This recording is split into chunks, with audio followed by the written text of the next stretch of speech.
өдрийн мэндийг хүргэе. За ингээд Хот аймгийн Сойрол 4 буюу органик химийн агуулгын тайлбарыг хүргэхэд бэлэн болсон байна. За нэгдүгээр тест бол дараах нэгдлийг олон улсын нэршлээр нэрлэе гэж. За ер нь бол нүүрс устөрөгчдийг нэрлэхдээ яадаг вэ гэхээр хамгийн нэгдүгээр дүрм нь бол хамгийн урт гинжин хэлхийг сонгож сурах хэрэгтэй. За тэгэхээр 1 2 одоо ингээд хэрвээ дугаарлалаа гэж бодоход 1 2 3 4 5 гэж дугаарлахаар энэ бол урт үе 5 зэйтэй урт болж таарж байна. Тэгвэл өөрөөр яаж дугаарлах боломж байна вэ гэхээр 1 2 3 4 5 6 7 нийт голдоо 7 зэйтэй болно гэсэн үг. Тэгэхээр ерөөсөө хамгийн урт гинжин хэлхийг сонгоно гэхээр одоо яг ингэж явбал урт байна гэж үзээд ингэн гэсэн үг. Тэгэхээр энэ нэгдүгээр C дээрх CH3 C гурвалсан холбоо C дараа нь CH явлаа. Тэр энэ дээр байгаа одоо энэ CH3 бол салбаралт гэж үзнэ. Тэгэхээр ингээд явна гэсэн үг байхгүй. Ингээл хамгийн урттай гэвэл ингэж дугаарлал урт болно гэсэн үг. За тэгээд 1 2 3 дөрөвдүгээр C дээр бол яасан бэ гэхээр CH3 гэдэг салбарлалт байна. За тэрийг харуулж байна. За дараа нь 5 дээр дахиад нэг салбарлалт байна. Дахиад 6 ингээд 7 цэтэй болж таарлаа. За одоо энийг нэрлэхдээ яах вэ гэвэл ер нь бол нүүрс устөрөгчийг нэрлэхдээ салбарлалт захтай ойр гэдэг. Гэхдээ энэ тохиолдолд бол гурвалсан холбоо орж ирсэн учраас гурвалсан холбооны ахалдаг гэж үзээд тэгээд 1 2 3 4 5 6 7 гэж дугаарлана гэсэн үг. За тэгээд ер нь бол CH3-ыг бол метил гэж нэрлэдэг тийм ээ. За тэгэхээр 4 5 диметил. За голдоо 7 цэтийг гифт гэдэгтэй. Гифт тэгээд 2 3-ын завсар гурвалсан холбоо байвал ийм төгсгөл авдаг байхгүй. За тэгвэл 2 3-ын завсар гурвалсан холбоо байгаа учраас энэ бол яах вэ гэвэл багын авна. 2 3-ын завсар гурвалсан холбоо байвал 2 ийм буюу хуучны сурах бичгүүд дээр гифтийн 2 гэж бичдэг байсан учраас нэгийн бол юу болж таарах вэ гэвэл 4 5 диметил гифтийн буюу нэгийн C хариулт бол зөв байсан байна гэж үзнэ. За дараах зурагт ямар ирэлцэлтийг харуулсан байна вэ гэж асуусан байна. За тэгэхээр энэ яасан бэ гэхээр PX сарвтал нэг бөмбөрцөг хэлбэртэй S сарвталтай ирэлцэж байна. PZ сарвтал мөн бөмбөрцөг хэлбэртэй кантилар арвталтай ирэлцэжтэй 3 ширхэг SP2 ирэлцэлтэй ирэлцээс арвталыг бол үүсгдэг. За тэгэхээр энэ 120 градус гэдэг бол ерөөсөө холбооны өнцгөн 120 градус гэдэг бол SP2 ирэлцэлтэй. Холбооны өнцгөн 180 градус байх юм бол SP буюу шугам байдаг тийм ээ. За 120 градус байх юм бол энэ SP2 ирэлцэлтэй буюу тангууруулжийн хэлбэртэй 120 шүү дээ тийм ээ. За SP3 байвал 109 градус 5 минут 109.5 градус байдаг тийм. За ингээд энэ учраас 120 градустай нь бол B хариулт нь бол зөв байсан байна гэж үзэгнэ. За 3 дугаар тест бол дараах хурлуудаас бол ялгаруулах хурлыг сонгоно гэж байна. За ялгаруулна гэдэг бол ер нь бол задрах органик биш хэмээр бол бид нар задрах хурлыг бол органик биш задрах хурлыг бол органик биш хэмээр задрах хурал гэдэг бол органик хэмээр бол задрах хурал гэхгүй ялгаруулах хурал гэж нэрлэдэг. За тэгэхээр ялгаруулах хурал буюу дегидратацийн хурал A байна. За B яагаад биш вэ? Энэ ч гэсэн задарчлал байна шүү дээ тийм ээ. Нэг бодисоос 2 ба түүнээс дээш бодис бол үүсэж байна. Гэхдээ энэ бол крекингийн хурал өөрөөр хэлбэл олон цэтэй одоо алканыг болвол цөөн цэтэй алкин болон алкан мөн устөрөгчийг үүсгдэг урвалыг крекингийн урвал гэдэг. За энэ бол устөрөгчтой нэгдэж байгаа буюу addition нэгдэх урвал байна. За энэ бол хаалцах урвал substitution буюу хаалцах урвал. Тэгэхээр органик урвалыг бол ерөөсөө дараах байдлаар бол органик урвалыг бол ингээд ангилж үзэж болно л да. За нэгдүгээрт нь бол яах вэ гэвэл халалцах урвал гэж байгаа. Халалцах урвал гэхээр бидний хамгийн сайн мэддэг энэ байна тийм ээ. За энэ органик хийм дээр бол солилцох урвал гэж байдгүй. За тэгэхээр захын хоёр ерөнхийдөө бол энэ гэрлийн нөлөөгөөр вертикал халалцах урвал байна тийм ээ. За тэгэхээр халалцах урвал нь бол халалцах урвал дээрээс нь нэгдүүлэх урвал дээрээс нь ялгаруулах урвал дээрээс нь одоо грекийн дисэлдэх ангиж явах гэх мэтлэнгээр бол ангилж болтгоо. За дараагийн асуулт. Тэгэхээр хариулт нь 3 бол хариулт нь зөв байсан байна. За ялгаруулах урвалыг гэсэн шүү дээ. За дараагийнх нь бодисыг гаргаа авахад одоо урвал нь юу байсан бэ гэж асуусан байна тийм ээ. За тэгэхээр метаныг за ацетилен үүсдэг урвал байна тий. За энэ бол хэдэн градусд явагддаг вэ гэдэг нь яг сайхан сурах бичгээр бол байж идэг. За тэгэхээр ерөнхийдөө бол сурах бичгээ маш сайн унших бол шаардлагатай. За жишээлбэл энэ дээр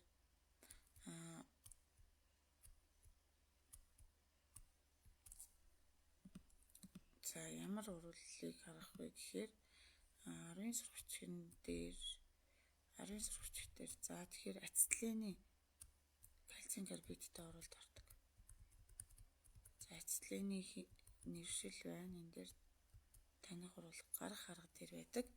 За метаныг бол 1500 градусын температурт халаахад бол байгалийн хийний бол ихэнх хувийг бол юу эзэлдэг вэ гэхээр мета эзэлдэг учраас энэ урвал бол тохирч байна. За тэгэхээр энэ тестний хариулт бол энэ дээр бол ийм бүтээгдэхүүн бодисыг бол үүсгэх байсан байна. За тэгэхээр за энэ дээр болохдохгүй учраас за энэ төрөлтэй ингэ устгах. За энэ бол хэдэн градусын температурт явагддаг вэ гэхээр 1500 градусын температурт бол явагддаг. За ингээд бол ацетилен болон устрогчийг бол үүсгдэг. Ингээ 2 4 8-аас 2-ыг хасаад 6-ыг хагас нь 3 байдаг тийм ээ. За энэ урвал бол ерөөсөө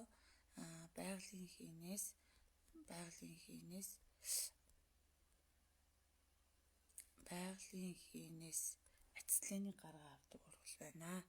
За тэгээд 2-дугаар шатанд энд одоо юу гэсэн үг вэ гэхээр энэ сум бүр нэг урвалын тэгшгэлийг бол илэрхийлдэг.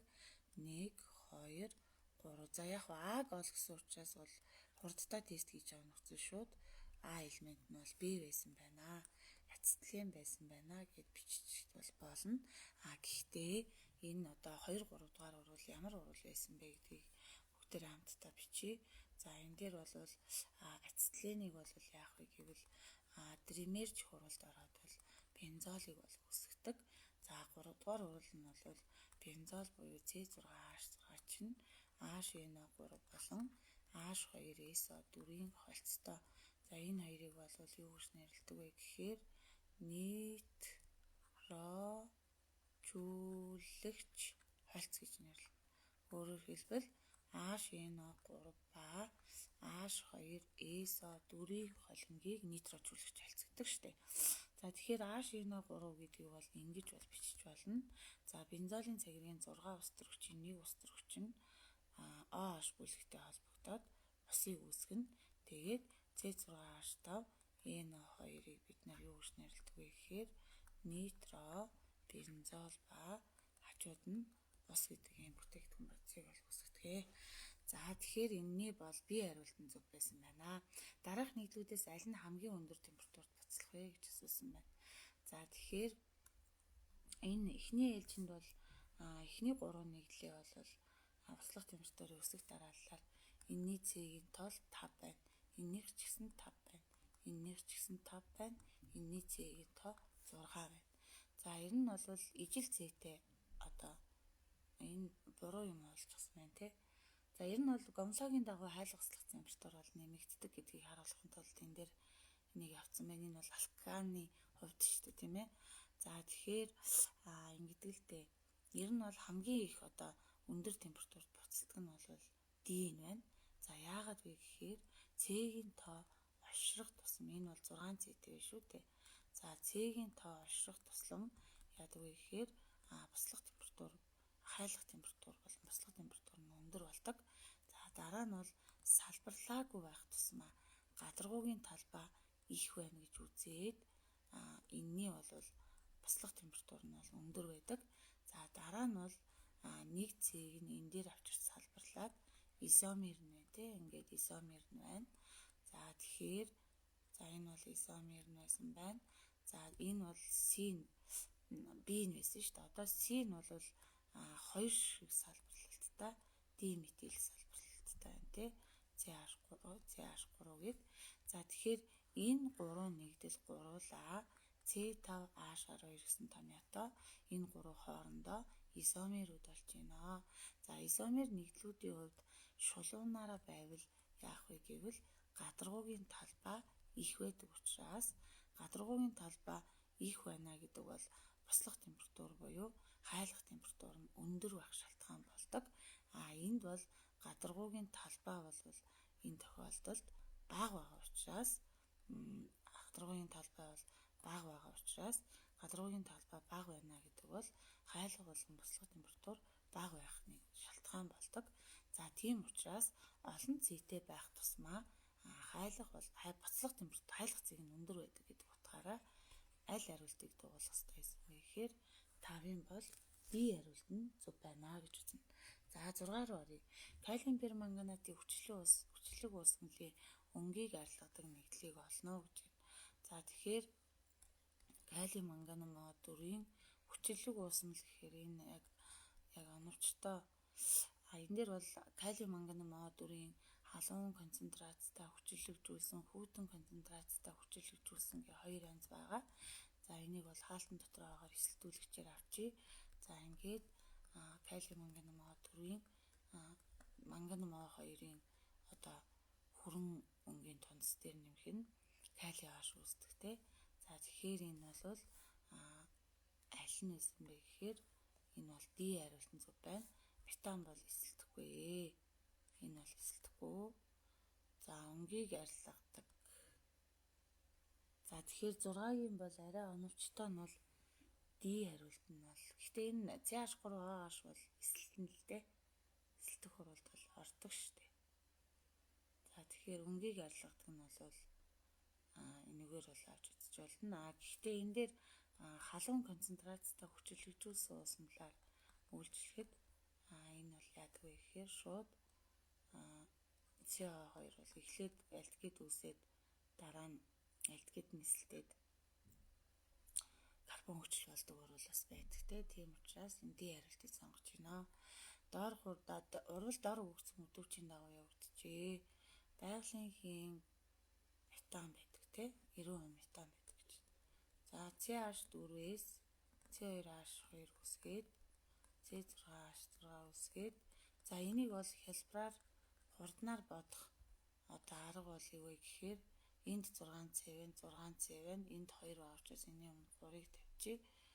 За тэгэхээр энэ юу яах юм бэ? За метанаас эхлээд заа гэж юу ч гэсэн үзээдхий ацетилен болон өстрөгчийг сая үсгэсэн тийм ээ. Энд 2-ыг тавиад энд 3-ыг тавьсан. Шат бүр нь 1 2 3 сум бүр нь 1 3 урлын тэгшлэлийг илэрхийлдэг гэсэн шүү дээ. Дараа нь C2H2 чинь тримерч хуралд ороод C6H6 хөлсгсөн. За 3-д нь C6H6 чинь нитрожүүлэгч хальц буюу H3H2-ээс 4-ийн халмгаар үйлчлэхээр C6H-то NO2 дээр нэмэх нь ус үүсгдэг тийм ээ. За тэгэхээр тэрний өмнө 3-ыг тавиад тэгээ буцаад тэрний өмнө 2-ыг тавих юм байна. Тэгэхээр энийг урлаа бичихгүй бол энэ дээр алдаа гарах магадaltaй учраас энэ 1 мол нитробензол X1-ийг олъё. Энд молоор олчвол илүү бага хугацаа зарцуулах учраас за тэгээд X1 мол чинь 3 молтой тэнцвэр бол 1 мол нэгтэй тэнцвэр гэхээр X1 нь 3 молтой тэнцвэр болно. Энэ дээр 3 молоо тавилаа. Энд 1 молоо тавилаа. За дахиад энэ дээр 3 молоо тавилаа. За энд нэг юу байгаад байна. Энэ дээр X2-оо тавих юм бол 3 3 9 мол боллоо. Энэ дээр 9 молоо тавилаа. Доор нь 1 молоо тавилаа. 2 молоо тавилаа. Энд хэдийг тавих вэ гэвэл x-ээ тавь. x3.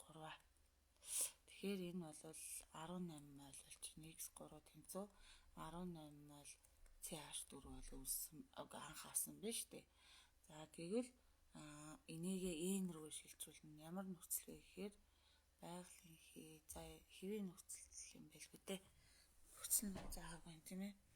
За тэгвэл одоо бүгдээрээ n тэнцүү v хуваах нь vm гэдэг томьёоноос эзэлхүүнийг олъё. N-ийг үржих нь vm гэсэн үг. N нь бол метаны эзэлхүүнийг олох гэж байгаа учраас 18 молыг үржих нь 22.4 литр мол гэд. Тэгэхээр 18-ыг хэдээр үржүүлэх ёстой вэ гэхээр 22.4-ээр үржүүлэхэд 403.2 литр. За тэгэхээр энэ бол 403.2 литр чинь метан эзэлдэг гэсэн шүү дээ. 90% нь метан шүү дээ. Тэгвэл 100%-ийн одоо байгалийн хий хэд байсан бэ гэж байна. Тэгэхээр энийгээ 100-аар үржүүлээд 90 тугаа гэсэн. Тэгэхээр 448 литр буюу B хариулт нь зөв байсан байна. За энийг бол яг нэг үрчлэн пропорцийн аргаар шийдвэрлэх фактороор бодож болно. За тэгээ хялбар хурдан бодох хүнээс ингээ бодчихвол амар гэж бодлоо. За тэгэхээр дараагийн тест бол ингэсэн байна. Ирэлий зоригтол бүхий гэсэн байна тий. За тэгэхээр дан холбоотой нэгдлүүд яадаг вэ гэхээр SP3 ирэлий зэжилтэй байдаг. Хоёрсан холбоотой нэгдэл SP2. За яаж байгаа SP3 чинь 109.105 гэдэг л дээ. За энэ хуучны сурвчгээр явуулсан учраас 109.28-аар авсан байна. SP2 бол 120 градус байдаг. Гуравсан холбоотой нэгдэл буюу SP ирэлий зэжилтэй байвал 180 градус байдаг. Тэгэл чийжлээд авчвал иймэрхүү хэлбэрийн тест бол маш хялбар болно. Энэ хоёр бол хоёулаа хоёрсан холбоотой учраас SP2 ирэлий зэжилтэй учраас 120 градус байна. За B харъя ацетлин гэж энэ гуравсан холбоо ороод ирлээ. Гуравсан холбоо ороод ирэхээр юу гэсэн бэ? SP ирэлий зэжилтэй байна гэсэн шүү дээ. Энэ гуравсан холбоо шиг харагдаж байна. SP ирэлий зэжилтэй. SP ирэлий зэжилтэй байвал холбооны өнцгөн 180 градус байдаг гэсэн шүү дээ. За винил бензол гэж байна. Винил гэдэг нь бензолын цагирагч өөрөө. За бензолын цагирыг ингэж зурчих. За ингэж гэсэн байна. За ингэж бензолын цагиргаа ингэж зурлаа. За ингэж энэ дээр H2 SP2 бүгдээрээ SP2 болчлоо. Яагаад гэвэл хоёрсан холбоо дан холбоо хоёрын хоёрсан холбоо нахалдаг учраас энэ бүх 8 нүүрстөр чинь бүгдээрээ холбооны өнцгөн 120 градус байх учраас эднэр бол биш байна. За толгой бол гэдэг бол ерөөсөө D хариултыг бүгдээрээ хийх гэж байна. Толгой бол гэдэг бол бензолын цагирагтай хажууд нь CH3-тай нэгдлийг бол хилдэгэ. Тэгээд 3 хоёрсан холбоо ингээд дан холбоогоор тусгаарлагддаг. За тэгэхээр энэ 3 дан холбоотой энэ чинь өөр элементийн атомтой холбогдоогүй C-тэй холбогдсон байх учраас энэ SP3 ирэлий зэжилтэй байхаар 109 градус 28 минут гэж штэ. Энэ бол 109 10-128 градус. За ингээд эднэр бол бүгдээрээ SP2 байдаг гэсэн штэ. Дан холбоо хоёрсан холбоо нахалдаг гэ 6 SP2 байна тий. Тэгээд ганцхан тэр CH3 дээр л таарж байгаа учраас 8-ын бол D хариулт нь зөв байсан байна гэж үзэгнэ. За сигма P холбоог тоолоорой гэж байна. За дан холбоог сигма холбоо гэж нэрлэдэг. За хоёрсан холбооны нэг нь сигма, нэг нь P холбоо байдаг. P гэж унших нь шүү дээ нэг. Пай гэсэн байдаг. За энэний нэг нь сигма, хоёр нь гуравсан холбооны нэг нь сигма, хоёр нь P байдаг. За ингээд хоёрсан холбоотой H-та CH2-тоо тэгээд C3-сан холбоотой тэгээд H-та дан холбоо шүү. За ингээд 1 2 гээд 1 сигма 2 3 4 5 6 10 сигматай. Тэгээд 3 пи юм байна чи 2 нь пи байгаа шүү дээ. Энд 1 пи байгаа шүү дээ. За тэгэхээр 10 сигматай 3 пигээд 10-ын бол 9-ийн бол бие хариулт нь зүг байсан байна гэж үзэх нэ. За 10 руу орё бүгдээрээ. Дор дурдсан нэглүүдээс аль нь цистрал изомер үүсгэхгүй вэ гэж. За тэгэхээр цистрал изомер үүсгэх нэг боломж бол юу гэдэг вэ гэхээр нэгдүгээрт нь бол хоёрсоо холбоо агуулгах ёстой. За хоёрдугаарт нь энэ хоёр ялгаатай байх ёстой. Энэ хоёр нь ижил байгаа учраас энэ нэг дээр бол цистрал изомер үүсгэхгүй. За хоёр дээр үүсгэх үү гэвэл үүсгэнэ. Яагаад гэвэл нэгдүгээр шаардлага болох юу нь байгаа учраас хоёрсоо холбоо байна уу гэвэл байна. Нэгдүгээр шаардлага биелэлээ. Энэ хоёр ялгаатай байвал байна. Энэ хоёр ялгаатай байна уу гэвэл байна. За тэгэхээр хоёр дээр бол үүснэ. За энэ дээр бол сонгоо авсан автгаан жижиг халагч бүлгүүд нь нэг талтай байвал энэ бол цис байна те. Трансын энэ хоёрын байраас солиод хийчих болно. За 3 дээр бол бас үүснэ. Яагаад 3 дээр үүсэж байгаа вэ гэхээр энэ дээр бол 2соо холбоо CH сон боллоо. Энд H боллоо. Энд сон боллоо. Энэ хоёр ялгаатай байвал гэвэл ялгаатай байна. Энэ хоёр ч гэсэн ялгаатай байна. Хоёрсоо холбоо агуулж гин үгүй л агуулж гин. Сонгон авсан хавтгай бага халагч бүлгүүд нь нэг талд, ахмад халагч бүлгүүд нь нэг захт байх юм бол энэ бол цэсэн байна те. За 4 дээр бол үүсэхгүй байна. Яагаад 4 дээр үүсэхгүй байгаа вэ гэхээр за нэгдүгээрт нь хоёрсон холбоо агуулдгаа гэдэг шаардлага бол биелүүлж байна. Хоёрдугаар шаардлага нь энэ хоёр нь ялгаатай байх ёстой гэдэг шаардлага биелүүллээ. Энэ хоёр нь ялгаатай байна уу гэвэл үгүй байна. Энэ хоёр нь ижил байгаа учраас боломжгүй. Ингээд 2 3 дугаар хариулт буюу 10-ын бол D хариулт нь зүг байсан байна. Дараах бодисуудаас өөр хоорондоо изомер бодисуудыг олно гэж. За изомер бодисуудыг олохдоо нэгдүгээрт нь C-ийн тоолоод H-ийн тоолоод авчдаг. Энэ бол C3 1C 2C 3C H нь 3 5 7 1 8 тэгээ А байна. Энэ ч гэсэн 1 2 3 C3 H 8 А байна. Энэ хоёр бол изомер байж чадхаар байна. Энийг тоолъё. C3 H нь 6 А. Энэ хоёр хоорондоо изомер байж чадахгүй. Тооны найрлагаараа адилхан байх ёстой шүү дээ. Дараа нь C3 H нь 8 А. Энэ эдгээр изомер байж чадах юм байна. Гэсэн чи энэ C3 H 6 А2 гээд энэтэй адилхан томьёотой нэгдэл алга байна. Тэгэхээр 1 2 4 бол 1 2 4 бол изомер байж чадхаар байна. 11-ийн C яагаад вэ гэхээр эдгээр нэглүүд нь C-гийнтэй H-ийнтэй адилхан байгаа учраас. За органик нэгдлийн анги нэгдлийн урмыз шин чанарыг элтгэн харуулдаг бүлэг атомыг ямар бүлэг гэх вэ гэвэл функционал бүлэг гэж нэрлэдэг. Ингээд 12-ийн B хариулт нь бол зүг байжээ. За дараах игнэ бүхий хөгжлүүдийг тохируулна гэхээр алкан бол CnH2n дээр нэмэх нь 2 байдаг. Алкин бол CnH2 байдаг. Алкин бол CnH2-ээс хасах нь 2 байдаг.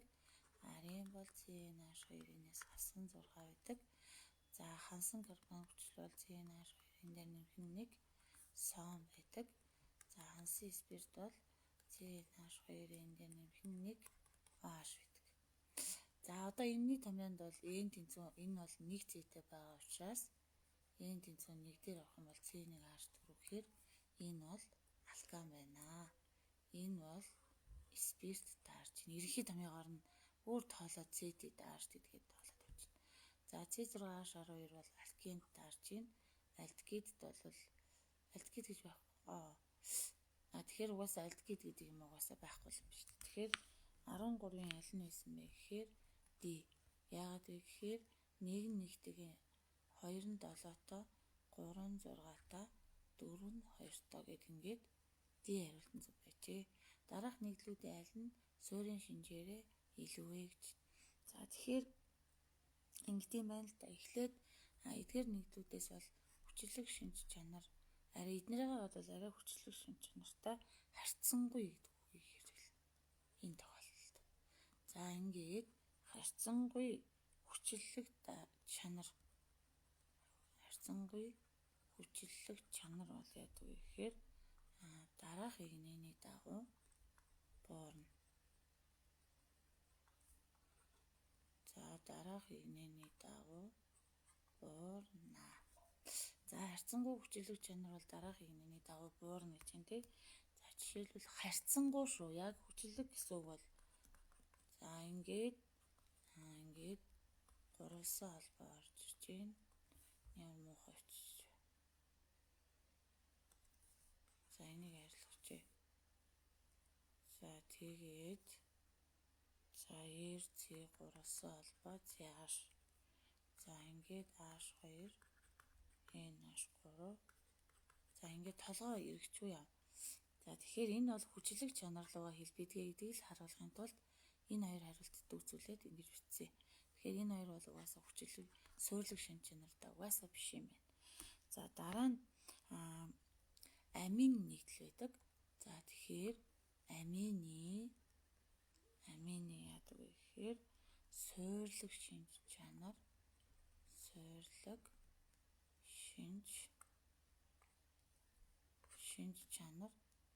иш үсгшүү нэг шүд нийлүү болчихлоо.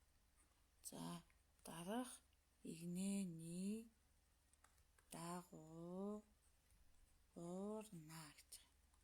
За жишээлбэл 3 дахь байвал хамгийн суурилаг. 2 дугаарт нь 2 дахь байвал дараа нь анх дахь алкил амин байвал анх дахь алкил амин. За дараагийнх нь NH3 дараа нь фенил NH2 гэдэг. За тэгэхээр 3 дахь байвал яах вэ гэвэл метил амин гэхээр триэтил амин гэж байгаа юм. Триэтил гэдэг нь азотын эргэн тойронд одоо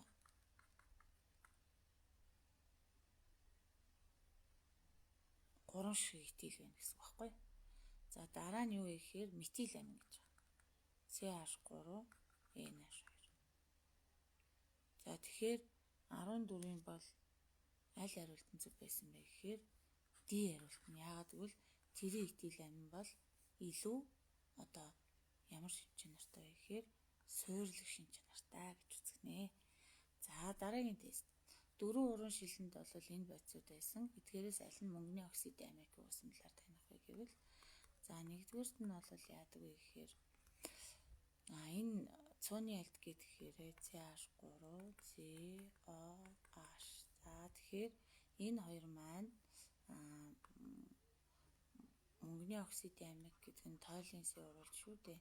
Аргентум NH2 2 дахин тэгээд хаалтан дотор H-тай нэгдлийг хэлнэ шүү дээ. За энэ тохиолдолд мөнгө гурвалсан холбооны хоёр талд байгаа нүүрстөрөгчийн атом дээр мөнгөлөг энэ тод саарлангийн тунс тэгээ NH3 үсээд ус үүсгдэг урал байгаа. Энийн өмнө хоёрыг тавихад хоёрыг тавиад тэнцэнэ. За энэ тойлинсийн уруулж буюу альдгид бол яадаг вэ гэхээр мөнгөний оксидын амикийн усналтай уралд орохороо CH3 карбон хүчил болчдөг. Карбон хүчил NH3 тэгээд ус үүсдэг. За тэгээд одоо энийг эвтэйхэн тэр нэрээ мөнгө үүснэ штэ. За ингээд тэнцвүүлэхээр энэ дээр хоёрыг тавихаар он тэнд дутаад байна. Дутаад байгаа учраас энэний өмнө хоёрыг тавихаас арга замаг боллоо. Энэ 4 болчлоо. За ингээд 12 дээр хоёрыг нэм. Энд устөрөгчөд олъё. 3 4-ийн 12 дээр хоёрыг нэмээд 14 дээр 4-ийг нэм. 18 2 3-ийн 6 7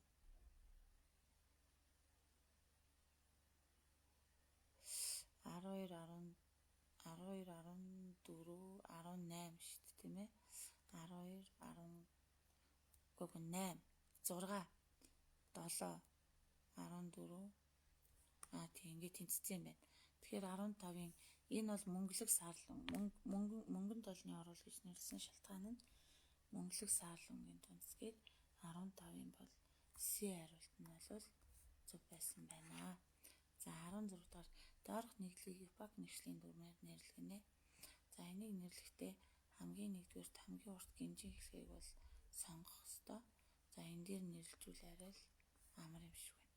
Энэ дээр нэрлэж. За тэгэхээр энэ арай салбарлал захтай ойр. Энд бол өнцөг бүр дээр C байгаа гэсэн үг шүү дээ. Энэ дээр бол гээд C. Энд ч гэсэн C байгаа. Энд CH3 байгаа. За энэ А-шуудын бүцээх юм мартсан бөлгөө. За А-шуудын бүцээгээ явчих. Нүүрс төрөгч дөрвөн валенттай болохын тулд хідэн химийн албаа үүсгэснээс хамаарат ус төрөгчийн атомууд ирж бүхлэгдэн тийм ээ. Энд H2, энд H3. Энэ хоёрыг нийлүүлэхээр C2H2 болж байна. Энд H2, энд H2. За ингээд 1 2 3 4 5 6 7 8 10 цэтэй байна тий. За тэгэхээр 3 дугаар C дээр салбарлалт 4 дээр салбарлалт 3 4 диметил. За тэгээд энэ дээр этил байна. 6 дээр этил байна. 6 этил 10 цэтиг декан гэдэг. Этил декан гэдэг энэ нийлцсэн байх нь шүү. Ингээд аль хариулт нь 16-гийн аль нь байсан бэ гэхээр B хариулт нь бол зөв байсан байна. За одоо бүгдээрээ 17 дугаар тест руу оръё. За 17 дугаар тестэн дээр доорх нийтлүүдийн зөв нэгийг олооч гэсэн байна.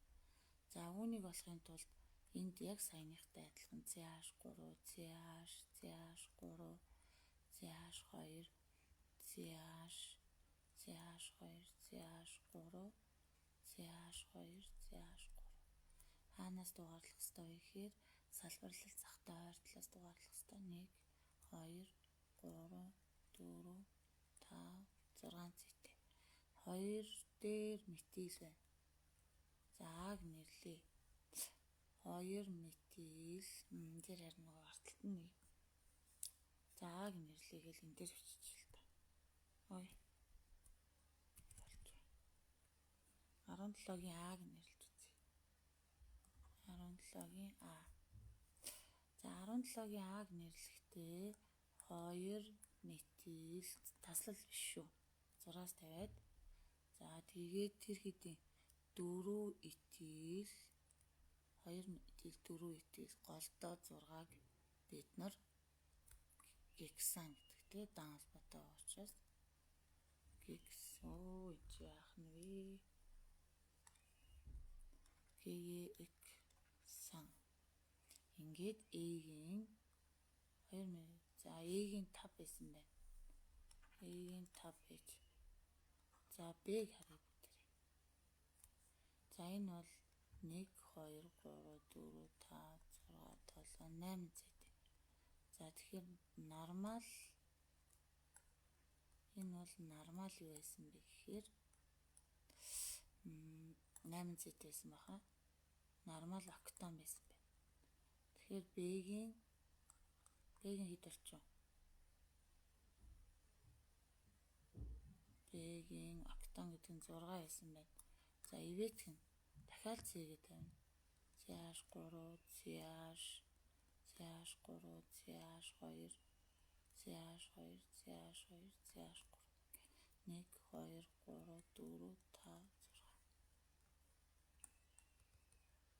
6. 2 метил голдоо 6 гексан гэдэг шүү дээ. Дан холбоотой учраас 2 метил гэсэн юм алга байна. 2 метил 1 2 3 4 5 6 л байна да. 2 метил гексан гэсэн юм байна уу? Энэ 3 метилгээд андуурсан юм шүү байна. Энэ андуурч энэ дээр 2 метил гексан гэсэн юм өөр байна уу? Байхгүй. За тэгэхээр ивэтэй ойролцоо 8 л болж таарах гээд байна. A-гийн 5-тай хариулт аль вэ? A-гийн 5-тай хариулт энэ хоёр байна. B-гийн 6-тай, ивэгийн 4-тэй гинэ. 2 метил гексан гэдэг энэ л шүү дээ. Тэгвэл энэ юу байсан бэ? Сая нэг анзаарсан байна. За би V-гийн 4 болж таарлаа. За G-гийн энэ чи этан биш 2 зэтэй этан гэдэг шүү дээ. Тэгэхээр G-гийн 7 юм уу? Тийм байна. D-гийн 9-тэй юу гэдэг вэ гэхээр октан нонон декан гэдэг чинь нонаа юм байна. Нонаа гэж байна уу? Байна. E-гийн 2 гинэ. 15 гэдгийг пентадекан 2 тийм байна. Энэ ингээд угаасаа E хариултан зөв байсан байна. 17-гийн бол E хариултан зөв байж. За дараагийнх нь поливиnyl хлоридын талаар зөв мэдээлэл аль нь вэ гэвэл поливиnyl хлорид гэдэг нь ямар мономерээс үүсвэ гэдгийг эхний ээлжинд авч үзэх ёстой. Винил гэдэг нь 2 зэтэй ийм хлортой нэгдлийг. За полимерч хуралд оруулахын тулд яах ёстой вэ гэхээр хоёрсон холбооны хоёр талд байгаа нүүрс төрөгчийн атомуудын хоёр талд химийн холбоо ирээд за энэ бол поливиnyl хлорид.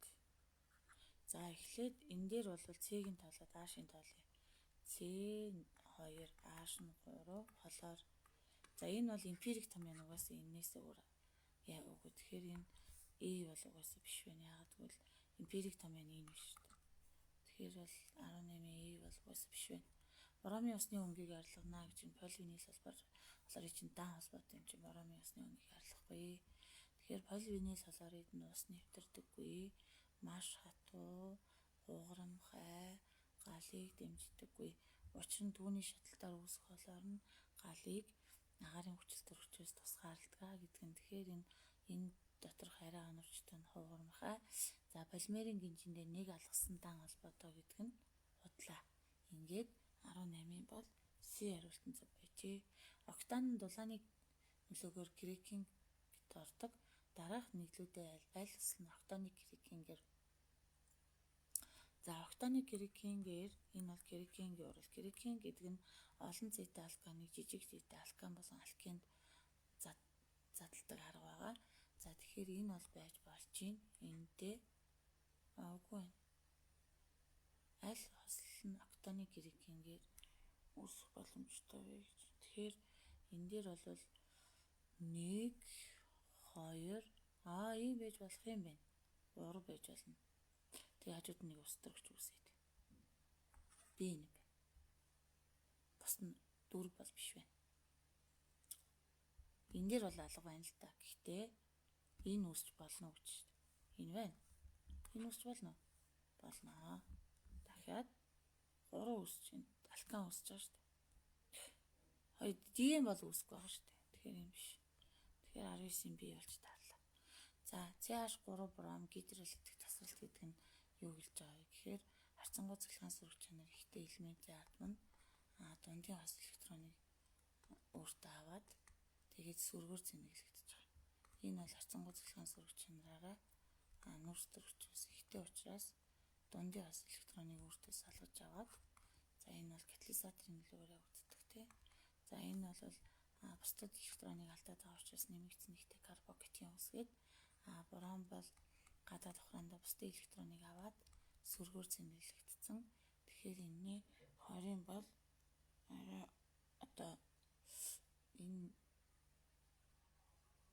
одоо аль нь нэмэх аль нь хасах гэдэг байгаа нь харагдахгүй надаа.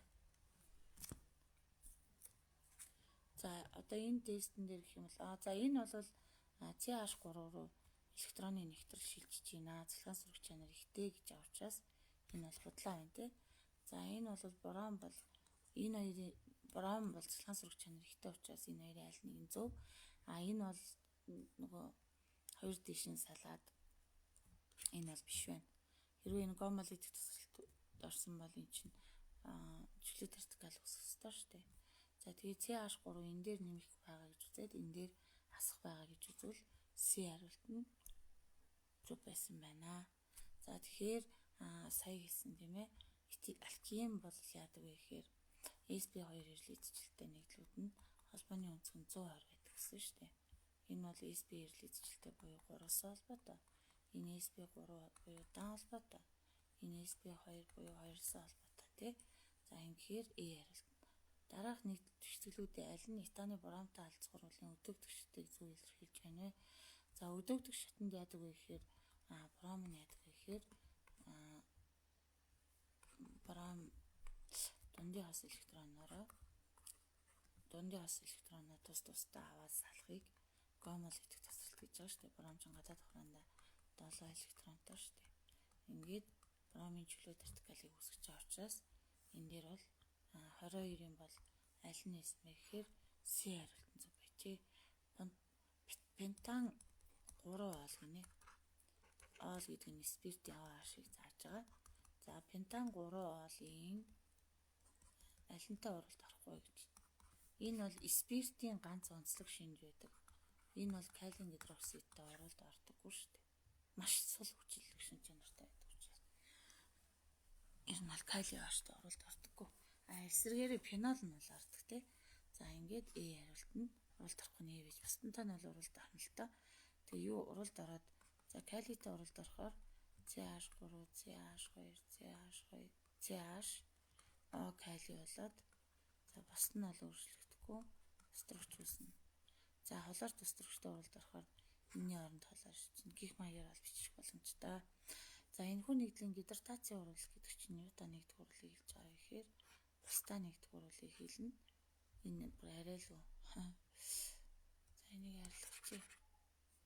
За устдаа нэгдүгээр урлыг бүгдээр хамт авч үзье. За энд нэг C байгаа, энд C байгаа, энд C байгаа. Энд H гэдэг вэ гэхээр 2 байгаа. H 3 устдагч байгаа. За энийг гидратац гэхээр устдаа нэгдүгээр урлыг хэлнэ гэсэн шүү дээ. За энэ нөхцөлд яах вэ гэвэл OH бүлгийн энэ хоёрын аль нэг дээр ирдгийг Маркони кодын дүрм гэж нэрлэнэ. Хоёрсоо холбооны хоёр талд байгаа нүүрс төрөгчийн бага H багтаа тал дээр OH ирээд H ихтэй тал дээр устдагч ирээд хоёрсоо холбоо тасраад дан холбоо болно гэдэг дүрмээрээ энэ явагдана гэсэн үг. Ингээд 24-ийн бол аль нь нэсэн бэ гэхээр D хариулт нь зөв байсан байна. За нүүрс төрөгчийн диоксидын молекулын цэг гэрээсэн диаграмд хэдэн холбооны хос электрон чөлөө тас электрон агуулдаг вэ гэж. За CO2-ыг бичихийн тулд C бол хэдвэр элемент вэ гэдгийг аягүй сайн санах хэрэгтэй. 6 дугаар элемент. За тэгвэл 1AC2, 2AC 1, 2 шууд өдөөчлөө 2B2, 2BC тэгэхээр 1 1 1 болно тий. За хүчил төрөгч бол 8 дугаар элемент 1AC2, 2AC2, 2BX, 2BY, 2BZ дээр 2 1 1 болно. За тэгэхээр C бол гадаад хураанда ерөөсөө 4 электронтой валенти электрон 4 байгаа шүү дээ. За тийм учраас 4 хослоог байна. Чөлөө тас бол алга. Хүчил төрөгч бол энэ араа эндээс хойш явж байгаа шүү дээ. Валенти электрон нь хэдэн чөлөө тас байна гэхээр 2 чөлөө тастай байна. Нэг хүчил төрөгч нь 2 чөлөө тастай. Тэгээд энийг бол өөр өнгөөр ялгасан бол тийм ээ. За өөр өнгөөр ялгаж чад нь юусэн сурч. Бол нэг санаа харагдаад байна. Хүчил төрөгч ер нь бол өөр өнгөөр ялгачвал зүгээр юм байна гэдэг үднээс за хүчил төрөгч бол 8 дугаар элемент. За электрон байгууламжийн томьёо бичих юм бол 1S2, 2S2, 2BX, 2BY, 2BZ дээр 8 болохын тулд 1 1-ээр тавина тий. Валенти электрон буюу химийн холбоонд оролцдог электрон нь за ингээд нэг хүчил төрөгчийн хувьд 2 хослоог үг ингээд тавьчихж байгаа. Хэдэн чөлөө тас байна гэхээр 2 чөлөө тас. Нэг чөлөө тас нь энэ, 2 дахь чөлөө тас нь энэ. Тэгээд 2 хослоог. Дахиад нэг хүчил төрөгчийн хувьд нэг чөлөө тас нь энэ. Дахиад энэ чөлөө тас нь энэ. Тэгээд хэдэн хослоог байна гэхээр 2 хослоог. За ингээд ийм боллоо. Хэдэн дундын хас вэ гэхээр 2 дундын хас байна тий. За тэгэхээр 1 дундаас 2 дундаас 3 дундаас 4 дундаас. За ингээд 4 дундын хас байна. хоёр холбооны дундын хос гэдгийг холбооны хос гэж бас нэрлэдэг байна. Холбооны хос электрон чөлөөт хос нь 1 чөлөөт хос, 2 чөлөөт хос, 3 чөлөөт хос, 4 чөлөөт хос. Ингээд чөлөөт хос нь 4, дундын хос нь буюу холбооны хос электрон нь 4 болоод холбооны хос нь бол 4 байсан гэхээр аль хариултан зөв байсан бэ гэхээр 25-ын B хариултан зөв байжээ. За доорх бодисуудаас аль нь 3 дахь карбокет юм бэ гэхээр энийг олохын тулд тэр нөгөө карбон гэдэг чинь ер нь бол нүүрсдөрөгч гэсэн үг. Катион гэдэг нь юу гэсэн үг вэ гэхээр нэмэх цэнэгтэй гэсэн үг. За тэгэхээр нэмэх цэнэгтэй жижиг хэсгээр очиод харчихна гэсэн үг. За энэ C байна. Энэ CH3 байна. Энэ CH3 байна. Энэ CH3 байна. Энэ C бол 3 C-тэй холбогдоод нэмэх байгаа учраас энэ бол 3 дахь карбокатион юм аа. Энд бол C байгаа. Энэ dash 2. Энэ dash. За энэ бол энэ C бол 2 C-тэй dash 2 биш шүү 3. Энэ C бол 2 C-тэй холбогдсон учраас энэ бол 2 дахь карбокатион. Энэ C бол хэдэн C-тэй холбогдсон байна вэ гэхээр 1 л C-тэй холбогдсон байна шүү дээ. Энэ C-ийн цаашаа хэдтэй холбогдсон хамаагүй. За энэ бол анх дахь карбокатион юм байна. Тэгэхээр 3 дахь нь бол A хариултан зөв байж. Цэгэрээс диаграмыг халаад холбоо энэ нөгөө дан холбоотой алкан байгаа. Дундын хос электроноор үүсдэг дан холбоотой CH3 дан холбоотой алкан дээр бол SB3 ирлээ цэцэлтэй байгаад 109.128 градус гэдэг шүү дээ. Тэгэхээр 109.5 109.28 гэдэг нь хуучны сурагчид дээр тэгж байдаг. За 109.5 бол шинжлэгдсэн сурагчид дээр ингэж байгаа. Пропений талаар аль мэдээлэл зөв бэ гэхээр ботаник хирикингээр үүсдэг гэдэг нь ер нь бол устдагч. За тэгэхээр 29-ийн аль нь байсан бэ гэхээр A-ийн зөв. Яагаад гэвэл пропений талаар аль мэдээлэл зөв бэ гэхээр ботаник хирикингээр үүсч болно шүү дээ. Сая энд байсан ш нэр энэ дээр орчихлоо. Ботаник хирикингээр пропен үүсч болж байгаа. Энэ пропен шүү дээ. Болж байгаа байхгүй юу? Хирикин гэдэг нь олон зүйтэй алканууд C-гээ багасгахыг хэлж байгаа шүү дээ. За тэгэхээр ботаник хирикин гэхээр үүсч болно. Ботан гэдэг нь 1 2 3 4 хирикинд орлоо. Ингээд пропенийг бол үүсгэлээ. За энэ аашуудыг бүцээхгүй бол бууруу болчихно гэсэн үг. За ингээд аашуудыг бүцээлээ. Энэ бол C3H8 томьёотой юу гэвэл үгүй шүү дээ. C3H6 биш шүү дээ. Тэгэхээр би бол биш байна. Хансан нүрс устдагч юм уу гэвэл пропен чин ханаагүй шүү дээ. Хоёрсоо холбоотой. Тэгэхээр биш байна. Устдагчтай уралд орж бетаныг үүсгэх үү гэвэл энэ дээр устдагчийг нэмэхээр пропан үүснэ шүү дээ. Тэгэхээр энэ D бол биш байна. Тэгэхээр A хариултан зөв байна. За сүүний хүчил ямар шин чанартай вэ гэхээр бромын усны өнгийг бол арилгахгүй. Яагаад гэвэл энэ дан холбоотой учраас усанд уустдаггүй гэдэг нь худлаа. Яагаад гэвэл спирт карбон хүчлүүд бол усанд сайн уусдаг шүү дээ. Яагаад гэвэл устдагчийн холбоотой учраас. За пелгингийн урвалжийг ангижуулдаг гэхээр цэсийн гидроксидтэй уралд ордгоо гэвэл худлаа. За хүчтэй хүчлийн оролцоотойгоор 2 молекул нь өөр хоорондоо уралд ордгоо гэж. За энийг нэг бичиж үзье бүгдээрээ. За яг хөө хүчлийн ангидрид бол үүсгэж болно. Гэхдээ CH3 CH OH C OH 2 молекул нь уралд орлоод энэ нөгөө цууны ангидрид тал адилхан оролт орох. Болохоор энэ тийм ээ. Гэт C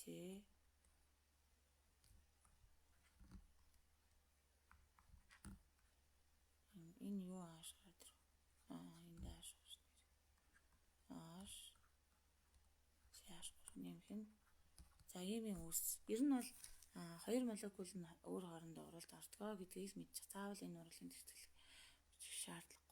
Алкануудын химийн идэх бага байдгийн шалтгаан юу вэ гэхээр 31 нь бол сигма холбоо зөнхөлтөг, дан холбоотой нийлүүд химийн, пи холбоотой нийлүүд химийн оролцогтой ордог штеп. Сүүний хүчил ямар шинжтэй вэ гэхээр хүчтэй хүчлийн оролцоо. Дараах нийлүүд аль нь исомергүй вэ гэхээр C2H6 бол исомергүй, C4H10 бол ийм байжгаад дараа нь бол ийм исомер үүсч болно. Гэх мэтлэнгийн C-ийн тоо олшрах тусмаа исомертэй байдаг. Энэ бол E нь байна. Анхдагч спиртийн ерөнхий шинж аль нь вэ гэхээр анхдагч спирт эсэлтэд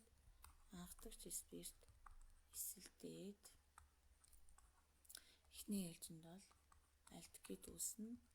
Альдегид нь цаашаа эсэлтээд карбон хүчлийг үүсгэдэг. За аль нэгдэл нь ароматик шинжтэй вэ гэхээр ерөнхий томьёогоор нь олчихно. CnH2-ээс асган 6 гэсэн ерөнхий томьёо нь энэ захирагдж байна. Энэ бол CnH2n байна те. Энэ CnH2n дээр нэмэх нь 2 байна. Энэ CnH2n-ээс асган 2 байна. Энэ бол CnH2n гэхээр ароматик нүүрс струкчийн ерөнхий томьёо юм байдаг учраас 34 юм бол бие хариултан зөв байжээ. За эерэг хариу үзүүлэх вэ гэхээр тойлонсын уралжтай эерэг хариу уруулах гэхээр тойлонсын уралжтай урвалд ордог вэ гэсэн үг байхгүй юу? За тэгэхээр энэ тойлонсын уралж гэдэг чинь нэр нь бол альдегид орно шүү дээ. Спирт бол тойлонсын уралжтай уралд орохгүй. Альдегид ч гэсэн уралд орохгүй. Эфир ч гэсэн орохгүй. Пропанол спирт ч гэсэн орохгүй. Этанайл орно. Альдегид гэсэн үг шүү дээ. Тойлонсын уралж гэдэг нь аргентум NH3 тэгээд 2 дахинтай хаалтан дотор OH-тай. За энэ тохиолдолд карбон хүчил үүсээ дээр бичсэн те. Тэгээд NH3 үүсээд тэгээд мөнгө үүсээд тэгээд бас үүсчихсэн тийм ээ. За энэ уралж тэнцэж үгүй өөртөө шалгаж үзээрэй. Ингээд тойлонсын уралжтай оролт ордог нь 35C. Функционал бүлгийн исомерийн жишээ юу вэ гэхээр ер нь бол этанол, спирт болон энгийн эфир хоёр хоорондоо бол функционал бүлгийн исомер болдог. За үхрийн хүчлээр хүчилэгжүүлсэн калиен дихроматтай уралд орохгүй байж сайлна гэхээр 3 дахь спирт бол ордоггүй. За 3 метил. За энийг зүгээр биччихвэл пентанол 3 гинэ. За энд бол ингээд H3 H2 H3. За энэ нөхөр калиен дихроматтай эсэлтлээ. Эсэлтүүлэгч ингээ хаалтан дотор хийчихдэг шүү дээ тийм ээ. За ингээд ийм бүтээгдэхүүн байцыг бол үүсгдэг. За бутан 1 бол гэж 2 метилтэй тий. 2 метил бутан 1 бол. За ингээд H2 H3. За энэ нөхөр эсэлтлээ анхдагч спирт байна тий. OH-тай холбогдсон C1 C-тэй холбогдсон байгаа учраас анхдагч спирт эсэлтгэхэд альдегид харин гүйцэд эсэлтгэхэд карбон хүчил үүсдэг гэж бид нар цээжилдэг.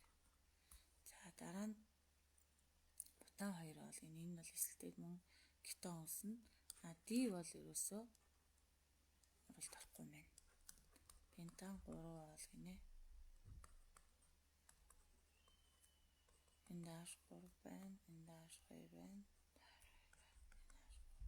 За энэ нөхөр эсэлтэх уралд ордоггүй. Яагаад гэвэл энэ OH-тай холбогдсон C ийшээгээ 3C-тэй холбогдсон учраас 3 дахь спирт яадаг вэ гэхээр эсэлтэхгүй байна. 3 дахь спирт эсэлтэхгүй. Ингээд D хариултан зөв байжээ. За этанол гэхээр чинь CH3, CH2, OH спирт гэсэн үг. За C-оксидын очинд алаахар гэхээр эсэлтүүлнэ л гэсэн үг. Тэгэхээр ер нь бол альдегид үүсгэн альдегид нь цаашаа эсэлтээд карбон хүчил үүснэ. Тэгэхээр этанайл буюу B хариултан зөв байсан байна. За хансан спиртийн ерөнхий томьёо. За тэгэхээр N одоо спирт тэнцүү 0.1 мол, нэг сүрд спирт нь болохоор N тэнцүү 7.4 г. Эндээс молийн массыг олж болно те. N тэнцүү массыг баахан молийн масс гэдэг томьёоноос молийн массыг олохын тулд энэ дэшээ ороод тэр доош орно. Тэгэхээр 7.4 граммыг баахан 0.1 мол гэхээр 74 грамм мол гэсэн үг. Алканы ерөнхийдөө CnH2-ын дээр нэмэх нь 1 ингээд 12-ийн дээр нэмэх нь 2-ийн дээр нэмэх нь 18 гэхээр 14-ийн дээр нэмэх нь 18 тэнцүү 74-тэй тэнцүү 14-ийн тэнцүү 56 E-ийн тэнцүү 4 гэхээр C4H9 OH буюу D хариулт нь зөв байсан байна. За дараагийн тест бол этанолыг бүрэн шатаахад гинэ. Этанол гэдэг бол CH3 CH2 OH эсэлдүүллээ. За CH3 COOH бүрэн эсэлдүүлсэн юм байна л да. За ингээд энэ бол 4.6 грамм. Энэний молийн массыг болсон чинь 46 грамм гарсан. Эндээс x грамм олсон чинь x молийн масс нь 60 гарсан. Ингээл 4.6 грамм спирт шатах хурал эсэлдэхээр x грамм этанол буюу карбон хүчлийг үүсгэх юм бол 46 грамм спирт эсэлдэхэд яг 60 грамм карбон хүчил үүсдэг. Тэгэхээр x тэнцүү x-ийг болохтой эсрэг талаа 2-оор үржүүлээд энэ 6 грамм карбон хүчил буюу 40 C байсан байна. За 40 бол C хариулт нь зөв байсан байна гэж үзэх нэ.